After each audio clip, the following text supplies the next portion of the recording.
Well, greetings there, pipe pals. It's I, the Holy Smoking Pipe Padre, back with you, and I'm just going to share with you any fanfare, not really a box opening, because there was no box. This is my latest acquisition from the Briar Patch, and this is a beautifully restored estate shell briar. That's right. Got the little white dot. She's a good girl. Alfred P. Dunhill, he's the boy. That's right. Look at this. Beautiful silver work here. Look at that. This is just a real beautiful pipe. This is a LB Dunhill that I got at the Briar Patch just last night.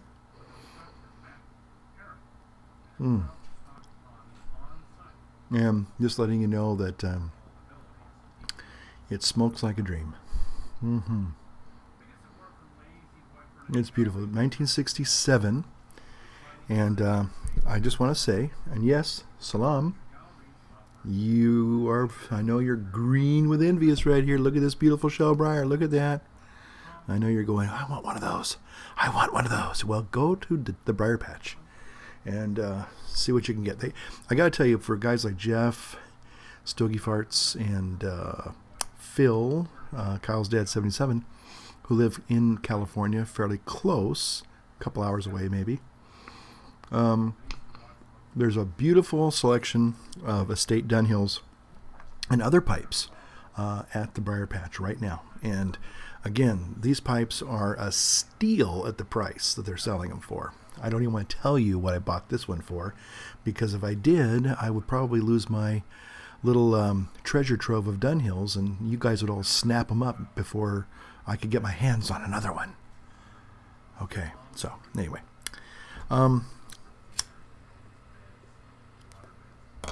Which reminds me, I had a question from one of our newer members who asked a very good question. He said, I don't mean to be impertinent really, but you know, you're a priest, so how can you, you know, own things? I thought priests were not allowed to own things. Well, the answer to that is religious priests, and you're probably saying, well, you mean you're not religious? I mean, you're in the Catholic Church. Come on, you've got to be religious, right? Good question.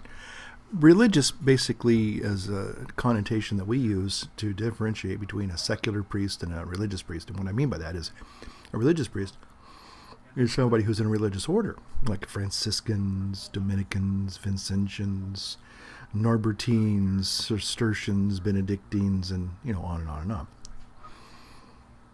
And no, they do take a vow of poverty. A diocesan priest does not, interestingly enough, take a vow of poverty. We are allowed to own things. Sometimes we're on special assignments where we have to provide for ourselves. We get like a state job, like I was a chaplain for almost 10 years in state service in prison. And then before that, I was a military chaplain in the Army for several years. So we are allowed to have property, not just things like this, but actually real estate. If I won the lottery, I could keep it all. No one's going to come to me and say, hey, you need to give that to the church. Now, that being said, most of us do give quite generously to a lot of charities of our choice. And so, but every now and then we're allowed a little diversion, a little hobby, if you will. And if it wasn't for that Dunhill Man UK, he's a naughty boy, that one. You know, and just kind of getting, you know, meeting all of you and some of your wonderful pipes, you know, the Jake Hackert pipes and the Mario Andretti pipes, and all the other wonderful pipe makers that we have out there, plus just the good set, just the great brand, Savinelli and Nording, you know, just to mention a few names that I'm now more familiar with. So anyway, I hope that answers the question. And again, this is a beautifully restored estate pipe, and I love it. And let me tell you, I smoked it last night watching a movie called Mother Night, of all places, a Nick Nolte movie. Interesting movie if you ever get a chance to see it. But I smoked it for about 45 minutes before I had to relight it. And I'm also smoking in this pipe a wonderful mixture, a Dunhill mixture nightcap. Okay? It's nighttime, beautiful summer evening, kind of a warm summer evening, but nonetheless a nice summer evening on September the 2nd.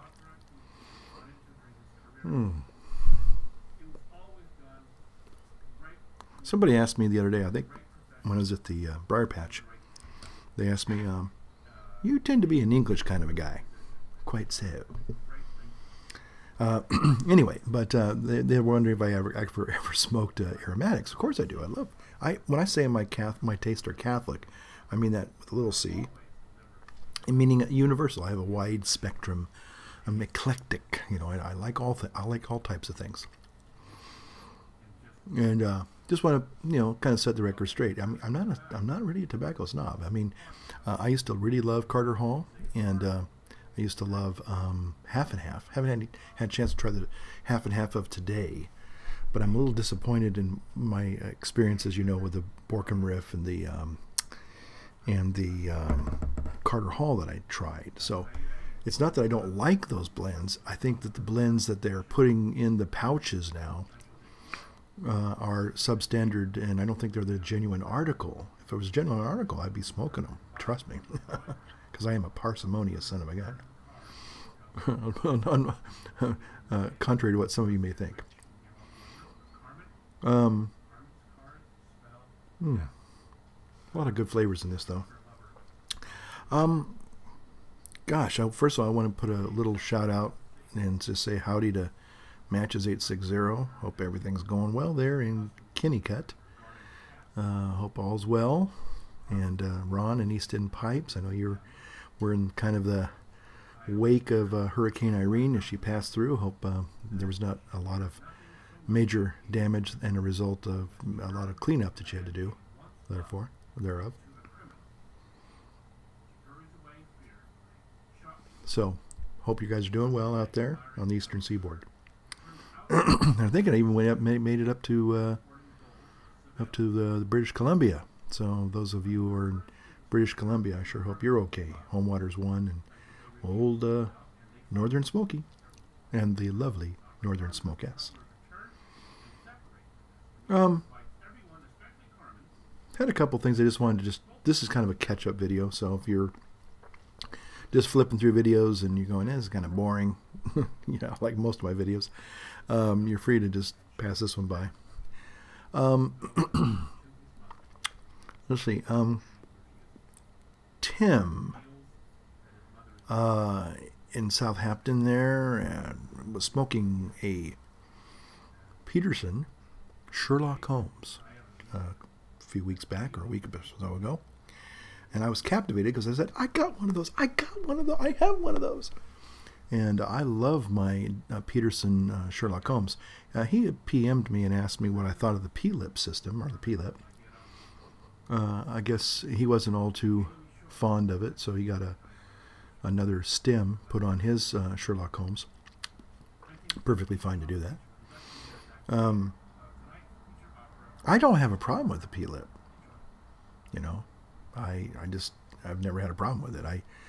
The first time I smoked one, I thought it was kind of unusual, but I just never thought that much of it. I still enjoyed it. It was still great. I mean, to this day, I love that Sherlock Holmes pipe. In fact, if you're wondering what mine looks like, you can see it on one of my videos. I think I'm talking about pipe smoker archetypes or something.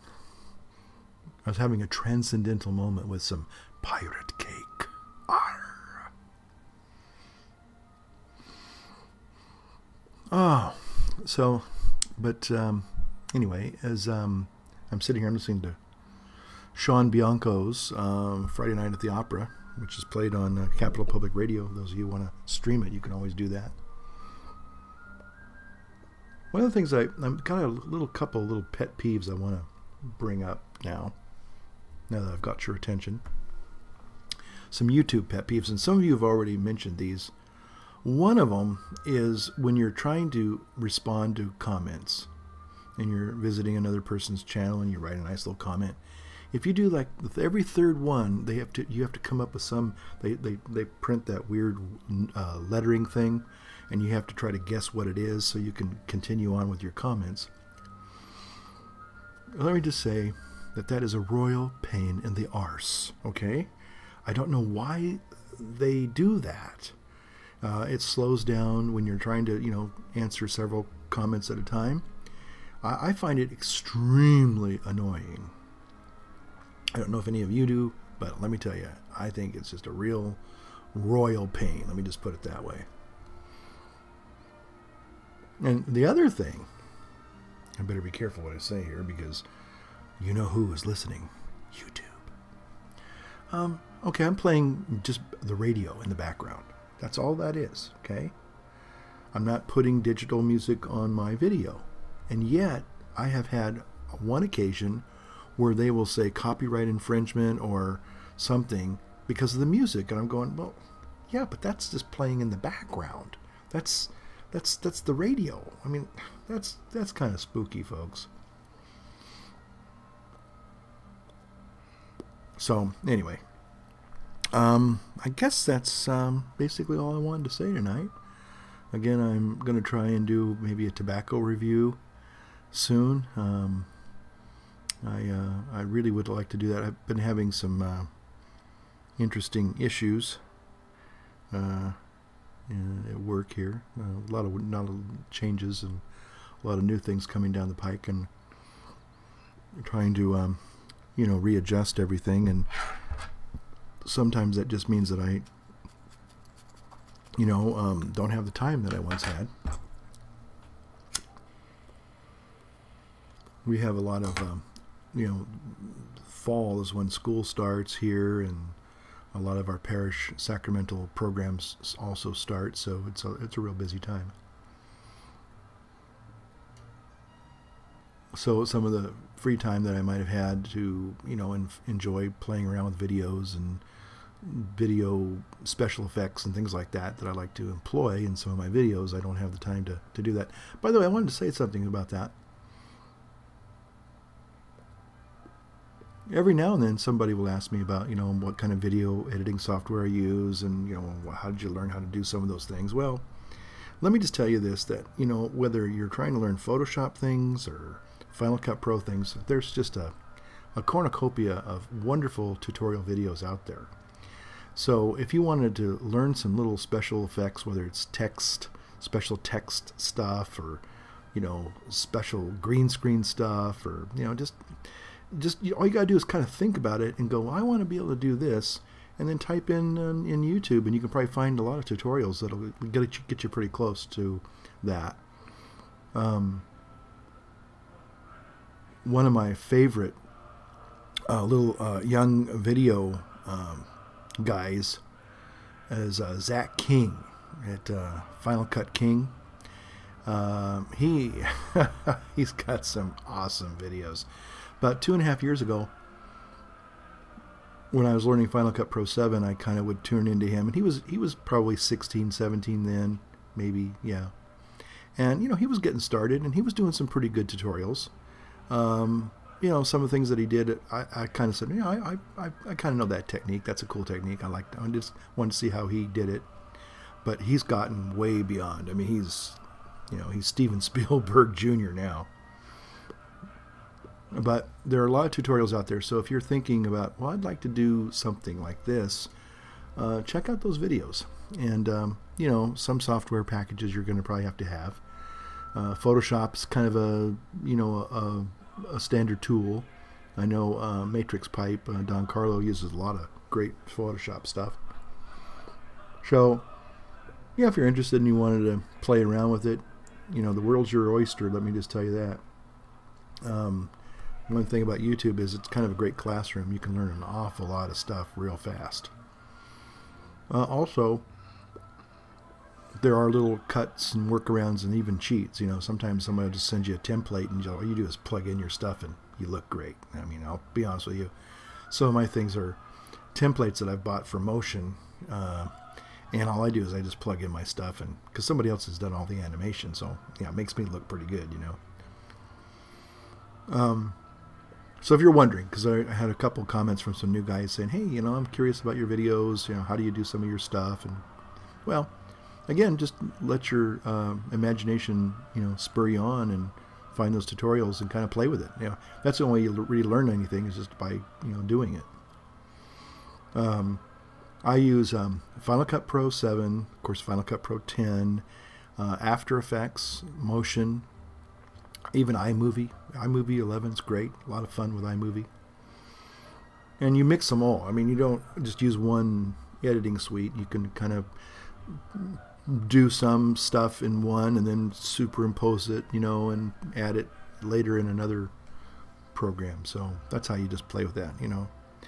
I guess the key that I learned was it's cut and paste. It really is when you stop and think about it. You know, if you understand the concept of cut and paste, well, it works. It applies for videos as well, video editing. I'm looking into getting into maybe next month a DSLR camera, not super expensive, but something kind of, you know, entry level, because it does some really nice video stuff. And so I'm looking at getting a Canon or maybe a Nikon, low end side of it though. Well, that's about all I have to share with you tonight. I hope all's going well with you, and hope you're enjoying your pipes. So, by the way, I want to ask one last thing. I have a little bit of a moral dilemma, and I want to ask your question. I want to solicit your help in helping me decide what I'm going to do with this acquisition I got at the Briar Patch. You may remember this K. Woody that I got last month. Sean told me about this beautiful calabash. Now, and I told him last night, so Sean, if you're watching, I'm not picking on you, okay? In fact, I want to tell you a fun Sean story. I love the guys at the Briar Patch, and there's a whole bunch of them there that I've met. Mostly I just know Sean and Matthew. But there's a guy named Gabriel that I once waited on me. I think he helped me when I bought one of my pipes. I think it was one of my Vowan pipes, I think. Or it might have been my little Peterson. I can't remember which one it was. Might have been the Peterson. I got my little Peterson Bulldog. By the way, I'm going to just say this, because I want you guys to have a chance at this, because they have these great estate pipes. And they have, and I can't get it this month, and I probably won't be able to get it next month, so it's going to be there for a while, unless one of you decide you want to buy it. But they've got a great Peterson. They got a great Dunhill Bulldog, and it's a big, it's a large Briar bowl, LB pipe. And I tell you what, I love that pipe. But if you're interested, it's very reasonable, and give them a call at the Briar Patch. Even if you don't live close by, I know Salam got his Rat Zodiac pipe from them. I got mine from the Arden Fair Mall, and he got his from the Fair Oaks store. But they sent it to him. He bought it online, I guess. Called him up and said, hey, you got another one of those pipes? And I guess that's how he got his. But anyway, they got some really great deals on some beautiful estate pipes. So I just wanted to let you know that. And if you're interested, you know, this is a great way, you know, and you don't have to bid for them. I had one, I think it was Bob Nightdoor was saying, did you bid against me on one of my pipes? No, Bob, I didn't do that, you know. But this is where I usually get all my pipes at the Briar Patch. And they just, I can't say enough good things about them. But I was going to tell you Sean's story, and then I was going to ask you, help me with my dilemma here. When I bought one of my pipes there recently, a couple months ago, a guy named Gabriel was there. Only saw him one time. Nice guy, very helpful. They're always very helpful there at the Briar Patch. Anyway, he was kind of, I guess I later found out he was kind of new with the buffer wheel. So he put the pipe on the buffer wheel, and he buffed it out. To me, it looked really nice, good, nice. Anyway, Sean just come in from his lunch, I think it was, and so Gabriel kind of, look what I did. I actually, you know, put it on the buffer wheel. I didn't burn it up, and I didn't break it. I didn't destroy it. Hey, you know, what do you think? And Sean takes the pipe and he goes, yeah, I think we can buff that out a little bit better. Love that story. But anyway, here's my dilemma. My dilemma.